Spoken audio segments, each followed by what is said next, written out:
Hello प्यारे साथियों, तो पढ़ते हैं हिंदी का नया टॉपिक विशेषण। तो विशेषण होता क्या है, आइए इसको देखते हैं। तो विशेषण जो शब्द संज्ञा या सर्वनाम की विशेषता बताता है उसे क्या बोलते हैं, उसे विशेषण कहते हैं। इसी में अगर विशेष से देख लेते हैं थोड़ा, विशेषण जिसकी विशेषता बताता है उसे क्या बोलते हैं, उसे विशेष्य कहते हैं। तो जैसे जैसे राम अच्छा लड़का है, राम अच्छा लड़का है, तो अच्छा इसमें क्या हो जाएगा, विशेषण, और राम क्या हो जाएगा, विशेष्य। यानी विशेष्य का काम क्या करता है, वाक्य में संज्ञा या सर्वनाम काम करता है, इसको याद रखिएगा। दूसरा एग्जांपल देखते हैं, गाय काली है, तो काली क्या हो जाएगा, विशेषण, और गाय क्या हो जाएगा, विशेष्य हो जाएगा।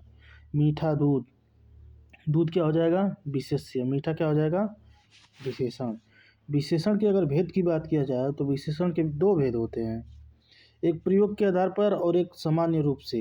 प्रयोग के आधार पर दो भेद होते हैं, एक उद्देश्य विशेषण या विशेष विशेषण, दूसरा विधेय विशेषण। सामान्य रूप से अगर भेद किया जाए तो इसके चार भेद होते हैं, अभी बताए थे आपको। गुणवाचक विशेषण, संख्यावाचक विशेषण, परिमाणवाचक विशेषण और सर्वनामिक विशेषण। आइए क्रम से इसको पढ़ते हैं एक एक को। तो गुणवाचक विशेषण किसे कहते हैं, जिस विकारी शब्द से विशेष्य के गुण, दोष, रंग, आकार, स्वाद, गंध, दशा, दिशा, समय आदि का बोध होता है उसे क्या बोलते हैं, उसे गुणवाचक विशेषण कहते हैं। गुणवाचक विशेषण में अगर बात किया जाए तो गुणबोधक शब्द जैसे सुंदर, चतुर, चालाक, स्नेह। दोषबोधक पापी, निर्दयी, कंजूस। रंगबोधक लाल, पीला, काला, नीला। आकार बोधक नाटा, मोटा, पतला, लंबा, त्रिकोण। दशा बोधक अमीरी, गरीबी। स्वाद बोधक तीखा, मीठा, जहरीला, चटपटा। गंध बोधक शब्द सुगंध, दुर्गंध। समय बोधक नया, पुराना, प्राचीन, आधुनिक। दिशा बोधक पूर्वी, पश्चिमी, दक्षिणी, उत्तरी। ये सब गुणवाचक विशेषण के अंतर्गत आएंगे, गुणवाचक विशेषण के अंतर्गत आएंगे, इसको याद रखिएगा। आगे चलते हैं। दूसरे नंबर पे है हमारा संख्यावाचक विशेषण। तो जिस विकारी शब्द से विशेष्य की निश्चित या अनिश्चित का बोध होता है उसे क्या बोलते हैं, उसे संख्यावाचक विशेषण कहते हैं। इसके दो भेद होते हैं, एक निश्चितवाचक संख्या विशेषण, एक अनिश्चित संख्यावाचक विशेषण।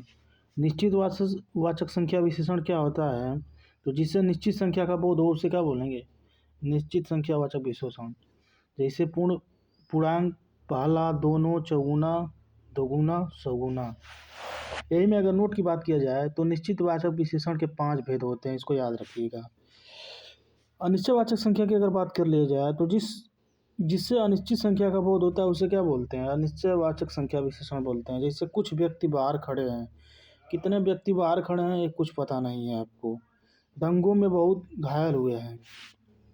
तीसरे नंबर पे है परिमाणवाचक विशेषण। तो जिन विशेषण शब्द से विशेष्य के निश्चित या अनिश्चित मापतौल या मात्रा का बोध होता है उसे परिमाणवाचक विशेषण कहते हैं। परिमाणवाचक विशेषण के दो भेद होते हैं, एक निश्चित वाचक विशेषण, एक अनिश्चित वाचक विशेषण। निश्चित वाचक विशेषण में निश्चित मापतौल होगा, जैसे 4 लीटर दूध, 5 केजी चीनी। अनिश्चयवाचक विशेषण में निश्चित मापतौल नहीं होगा, जैसे विवाह का सब कुछ सामान मेरा है और मीठा लाओ, पूरी जगह मेरी है। तो आगे चलते हैं, अगला हमारा है सर्वनामिक विशेषण। तो सर्वनामिक विशेषण क्या होता है, चौथे नंबर पे। तो जो सर्वनाम संज्ञा के पहले आकर उसकी विशेषता को बताते हैं उसे क्या बोलते हैं, सर्वनामिक विशेषण बोलते हैं। जैसे यह आदमी पागल है, वह लड़की सुंदर है, यह गाय काली है। प्रविशेषण की बात किया जाए, इसको भी थोड़ा देख लेते हैं। तो जो विशेषण शब्दों की विशेषता को बताता है उसे क्या बोलते हैं, प्रविशेषण। यानी विशेषण की जो विशेषता बताएगा उसे क्या बोलेंगे, प्रविशेषण। जैसे सीता अत्यंत सुंदर है, तो सुंदर क्या है, विशेषण।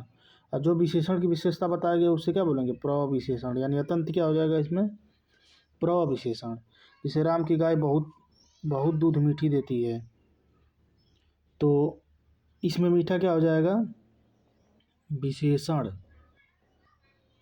अब बहुत क्या हो जाएगा, प्रविशेषण। और राम क्या हो जाएगा, राम हो जाएगा आपका विशेष्य। आगे चलते हैं। अगर विशेषण की अवस्था की बात किया जाए तो विशेषण की 3 अवस्था होती हैं, मूलावस्था, उत्तरावस्था और उत्तमावस्था। जैसे सुंदर, सुंदर का क्या हो जाएगा, सुंदरत्र, सुंदरतम। लघु का क्या हो जाएगा, लघुत्तर, लघुत्तम। श्रेष्ठ का क्या हो जाएगा, श्रेष्ठतर और श्रेष्ठतम। न्यून का क्या हो जाएगा, न्यूनतर और न्यूनतम।